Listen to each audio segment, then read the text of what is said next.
And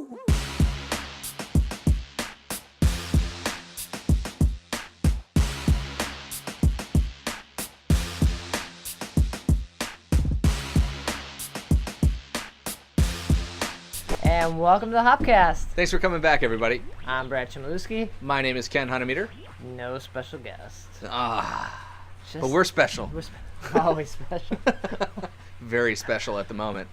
But to make us even more special, we're going to drink some Imperial Stouts, which everyone thinks are really special. Right. It's summertime. Why not drink some Imperial Stouts and barrel-aged Imperial Stouts? Yeah. So it's summertime. I'm wearing a hoodie, and we're going to drink some Imperial Stouts. Here in Chicago. So we've got a beer from Southampton.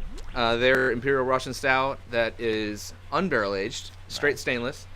And then we also have a beer from Cismontane, which is a bourbon barrel aged Imperial Stout called Black's Nocturne. So we're excited about these beers. I think we should probably start with the unbarrel aged, Southampton, and then move up to the barrel aged. Yeah, sounds good. And this one has been in my cellar for a little while. I'm not sure how long, maybe since, was it 2011. So maybe since around then. It may have been given to me by somebody. Can't recall right now. If so, you're awesome. Thank you. So let's see how it held up. All right, cool.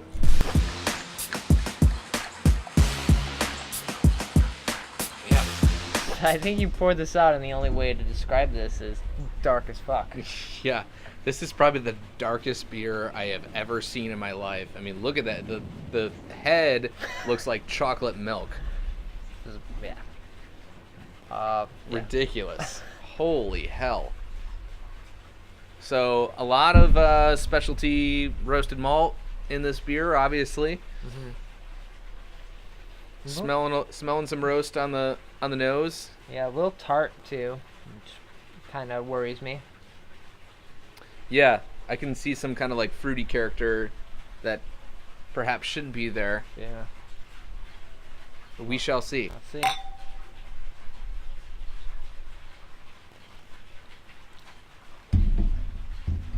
Well. Yeah, very, very bitter. Bitter, has a burn. Yeah, I don't know. It's just almost like just so toasted malts and grain, and it's just like, yeah. Yeah, I think, the finish is actually quite nice on it. There may be so many just roasted malts in this that it's just becomes acrid and a little abrasive. So acrid is what you get when you roast the malts too long. It's just kind of not necessarily that, but like if you're using too many or if it's improperly stored, it has kind of like a astringent, roasty bitterness as opposed to like a pleasant bitterness, like a chocolatey, kind of lightly roasty. It becomes a little bit offensive, and that's acrid. Okay. But the tartness didn't come through on the taste. No, I don't think that it's infected at all. I think it just, a little bit too heavy-handed on the specialty malt there in this case. They were going for a dark beer. Yeah, I mean, they achieved that. Wow, never seen anything like it. But that's pretty good. I don't know much about Southampton. I feel like, are they in New York, right? Yes. Yeah.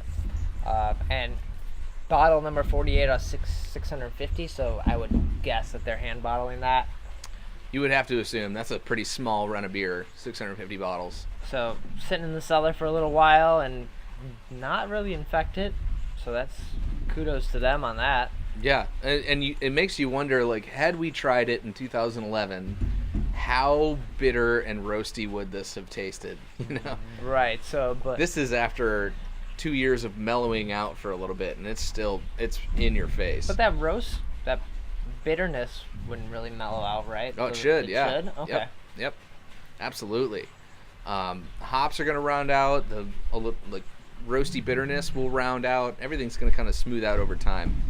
So this must have been a punch in the face when you first when it was first bottled. Yeah, we're live streaming this too. Someone asked, like, is it like leaving coffee too long? And like, you just brew coffee and you leave it out too long. It's the same bitterness, kinda. Yeah. It's Similar. Yeah. It's kind of the same principle. If you're leaving your the heat on those beans for too long, you're gonna pull out the astringency and the bitterness of the coffee. Whereas if you're adding too many or too much specialty roasted malt, it's going to be kind of have like the same kind of effect on the final beer or the final drink. And then what's the ABV on this? Was it like 10.5, 10? I believe. It doesn't come off like that. Probably catch up with this later tonight. Yeah, I'm sure it will. If you find us on the street in Chicago, you can blame Southampton. I'll use that in the police report. Yeah. It wasn't my fault. I was drinking beer. So yeah, we'll finish up this Southampton Imperial Russian Stout, and we'll head on over to the Cismontane. Cheers. Cheers.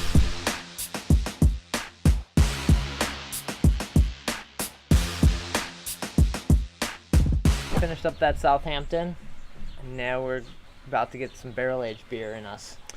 Yeah, so Cismontane is a brewery that I've actually had quite a bit of experience with. They make some really, really good beers, some coffee porters and stuff like that. Spent some time out in their neck of the woods, so hanging out at the Beer Belly and drinking Cismontane beer is something I've done quite a bit. So, shout out to the Beer Belly, number one. So where is it? They're out of Santa Margarita. Where's that? I have no idea.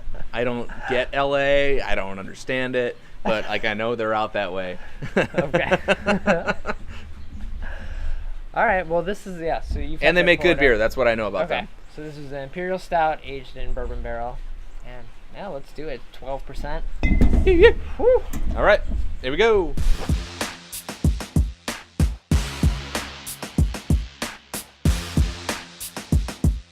So that poured out as dark, if not, it cannot be darker than the last one, but as dark. Pretty dark. The head is a little bit less than the other, but it's still damn dark. I don't think it seems quite as viscous as the other. No. Yeah, the head's a lot thinner. You got a nice head on yours. You agitate a little bit, comes out.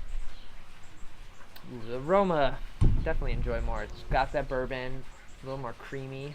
Even just straight oak. It has a lot of just straight, unbourboned oak as well. That's kind of separated from the bourbon aroma. Mm-hmm. Chocolate. Almost a savory type of aroma too. Yeah. Well, cheers. Cheers.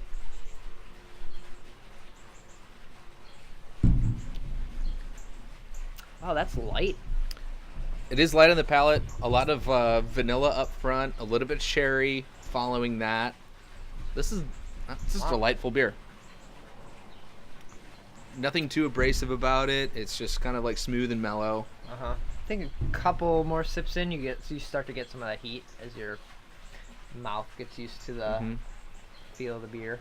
What's the rule? Like 3 sips before you're supposed to judge the beer. Right. Yeah, a lot of times, and the reason for that being, a lot of times we're drinking gin, Radlers, or we're drinking bourbon. I don't know if we might be, but You are. Or we just ate some wings or something. All right. Something. And then going straight from one thing to another can kind of shock your palate. So it's important to kind of sit there and, maybe you don't like the initial flavor of it and take a couple sips, at least 3 before you can be like, all right, I don't like this beer, Well, what this makes me think of, I don't think I've ever done it, but it sounds like a good plan. Coffee with chocolate milk. Coffee and chocolate milk. Yeah, Kinda. I've never done that. But kind of makes me think of that when I'm drinking this. It has that bitterness of coffee we'd get from the roasted malts and the creaminess of a milk stout or something like that.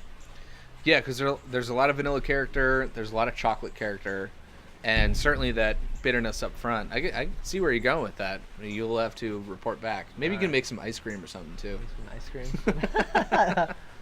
You still make ice cream? Yeah, I'm making it in the winter. You know? Of course you do. Logical. That's nice. So you've had the porter from Cismontane. Yeah, they make some good coffee infused beers.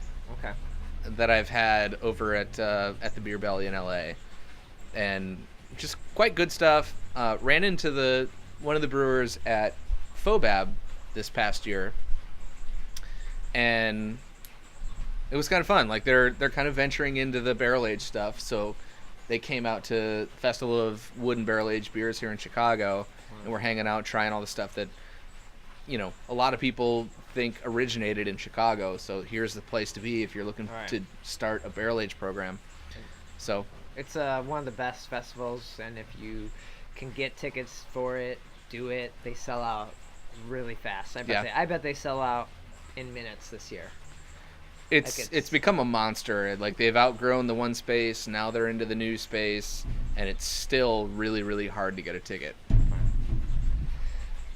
But it's fun. It's so fun. Do you remember what Cismontane had at Fobab? See, I don't even think that they had beer at the festival. I think they were just there. Yeah. Like, should we bring beer here? Is this like a thing that we need to be part of? Yeah. And Pete's like, yeah, this is legit. Super legit. Super big stouts. Yeah, so I like this beer from Cismontane, much like I like most of their other beers. Right. So it's been a while since we've done big Imperial Stouts. Mm-hmm. It certainly has. You got to go back to them every now and then and remind yourself what they are. With all the beer styles and flavors, you just got to like kind of, you know, you maybe enjoy one thing, but you got to go back to these other ones. And today was a good day for it. You know, it's a July day in Chicago. It's supposed to be 90 degrees and humid as fuck, but it's like 64 degrees. Just beautiful. Feels like fall almost. So why wouldn't you just take this opportunity to bring out a nice Imperial Stout? So having a good time. So cheers, and thanks for watching. Cheers.